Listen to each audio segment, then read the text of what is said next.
Hello. Welcome to season 6. Season 6 is all about my epic trek, 16 months solo backpacking through Europe, Turkey and Asia. And today we start my 3-month journey through Turkey. Now, Turkey is an amazing place, and I'm hoping that you will enjoy what I'm about to show you today. Now, please make a comment if you like what I've prepared for you, because like all of the other ones in season 6, it's best if I've pre-recorded a video and it took hours. Which photo shall I show them? I really hope that you enjoy the video that I've put together today. It would be fabulous if you would like it, love it, go wow, and make a comment, and even share this live stream with someone that you think would like to know about Turkey, because I'm telling you, our borders will open soon, at some stage, perhaps. Oh, what the heck. Let's just go ahead and have a look at Turkey. Hello, Turkey. Flying from Dubrovnik to Istanbul, then another plane going down to Dalaman Airport. This is the overview of my entire 3 months in Turkey. From Dalaman Airport, I arrived in Islamlar on the 5th of November 2018. Stayed there for a while and then went to Kaş. From Kaş, I then went all the way up to Antalya. From Antalya, I then went on a overnight bus to Izmir, and from Izmir I went to Istanbul to fly out to the next adventurous country. Looking now at Islamlar, this mountain village just up from the seaside town of Kalkan. And this is mine host. Now, didn't I say that nothing has ever turned out as planned? Well, the interesting thing about this house sit was this was all organised before I left Australia. And that's Deb, and Deb was going to be flying to spend part of November and Christmas with her children in another country. Just before I was to fly to Turkey, she sent me a message saying, oops, things have changed. I've sold my place. I'll be here. If that's okay, still come. Well, clearly it was okay, because everything was planned. Her place, Deb's place, was an amazing place. It's called Grapevine Cottage. Now, we're in the last week of or month of autumn, so you can see that autumn effect here was quite gorgeous. This is where I slept. The walls in this home was really thick. It was just amazing. Got a mosquito net there. Had an interesting experience in that bed with a cat. Then up the stairs, and here is the kitchen, looking out onto the lounge room, and then going through the double doors to the outside veranda with beautiful views. I think from memory I could just see a speck of the sea. A good real estate person saying yes, and sea views. There were many different types of houses in Islamlar. Many are looking like this. Actually, I shouldn't say many, but they're really cute. They've got beautiful views, and most of them look like this or this. So this is up in Islamlar, a mountain village that was being taken over by developers building lots and lots of holiday homes.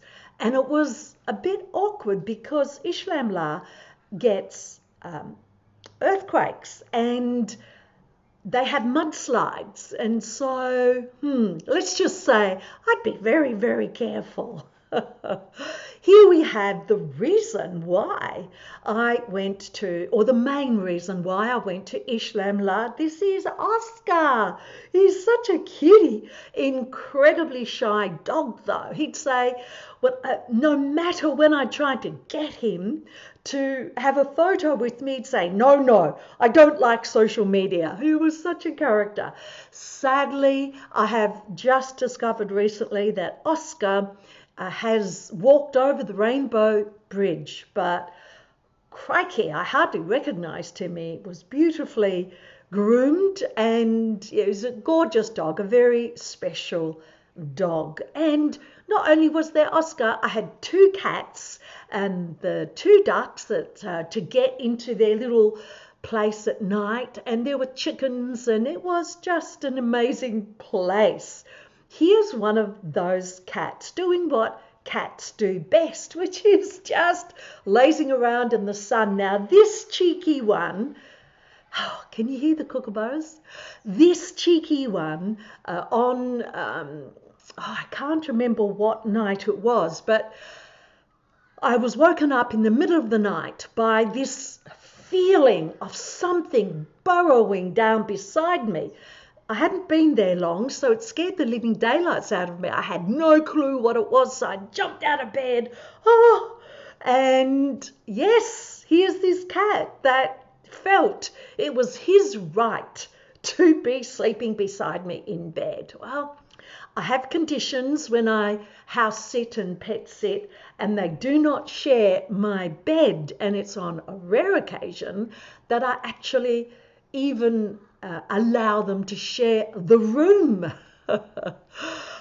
Here's a funny bit. So here I am driving around to some of Deb's friends, and I noticed this, and I shared with Deb that one of the reasons why I'm in Turkey is I'm fascinated by the ancient ruins.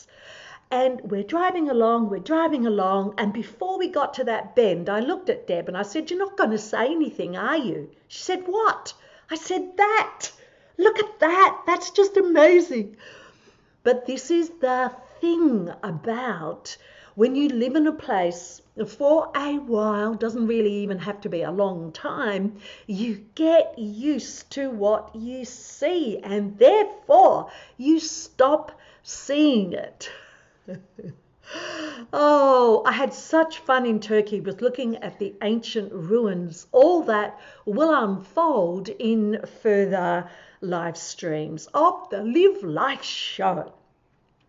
Now it was time to say goodbye to Islamlar, and we're really getting quite cold now, and it was time to go down to the ocean. So here we have Kalkan, and my favourite part of Kalkan was the old town.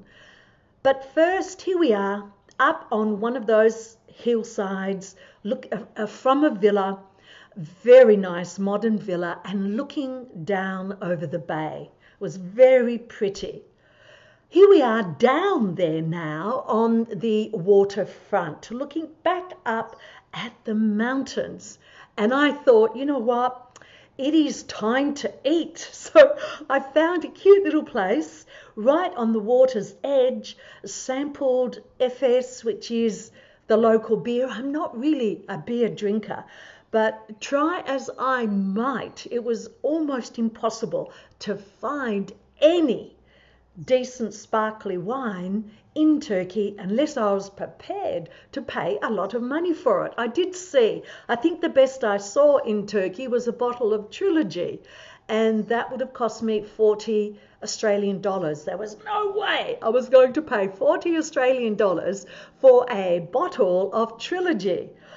Then I walked down to the actual water. As you can see, this is a pebbly beach for sure. But the water is just so magnificent. One of the really good things about Kalkan was the markets, and these people did incredible food that cost me about $1.50, And this woman here was so special when she saw that I was going to I asked permission. I never ever took a photo of a specific individual without asking the permission first. But she was fine, and she sat there for hours creating all of the food, and it was just a beautiful experience.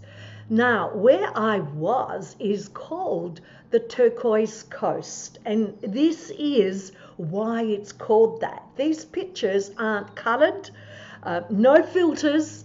It is just a magnificent part of the coastline. No sharks, no stingers, no rips, no crocodiles, nothing, but enjoying the pleasant and beautiful experience of swimming in these turquoise waters. There's another beach there. Here's one just past the Roman Colosseum, and this is where Deb and her friends, Deb's a folk artist, Deb and her friends went to paint outside. I believe it's called air painting.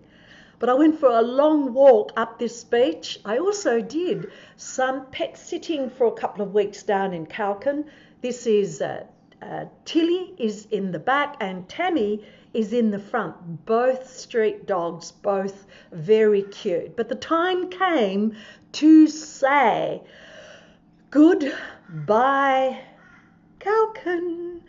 And it's time to move on to the other parts of Turkey, and the next place where I will be staying is Kaş. So, what did you think? That was the first step of my Turkey adventure. And Turkey certainly turned out to be a huge surprise to me.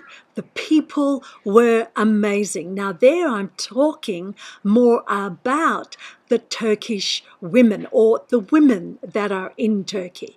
It was an incredible experience, and there's more to go. I don't know how many more episodes for Turkey, but I'll certainly do every single part that I travelled to. And here we go. Hello, Enza. Thank you for being part of the Live Life show today. Now, remember, if you have someone that you would like to share this show with, just go ahead and press share. Now, here we have the heart. Every single day, I'm reminded that we need more heart, whether that's here in Australia or on my epic trek. We need to operate from the heart, and if we did more of that, there would be less issues, less troubles, less stress, less angriness, less anger in the world today. So, what is the heart key for this episode? Remember, the Live Life show is all about how to live a fearless life of remarkable joy. And with each episode, I give you a heart key. This episode's heart key reminds me of a quote that's a favourite of mine. And you're going to kind of think it's a bit weird that I'm saying this. Just forget at the minute who the quote is from. Perhaps you know. If you do, please put it in the comments. But the quote goes something like, the real voyage of life. Oh, blast. I knew I should have reminded myself. But it's something like the real voyage of is not to seek new landscapes, but to see with new eyes. Something like that. The real voyage of life is not to seek new landscapes, but to see with new eyes. And you might be thinking, oh my gosh, Victoria, how can you say that when you've just done 16 months backpacking? But it does apply, because it's those 16 months backpacking in all those countries that has caused me to come back. And even though I've always loved Australia, I now see Australia with new eyes. Coronavirus and all. I see it with new eyes. So that's it from me today. Thank you so much for joining me. Please comment, please share. Go to my YouTube channel, youtube.com/Victoria Rose Solo Travel. Now you go out and have yourself a fabulous day, a day of excitement and unexpected occurrences that you will say to yourself, I'll figure it out. I will, and you will too. Okay, that's it. Bye.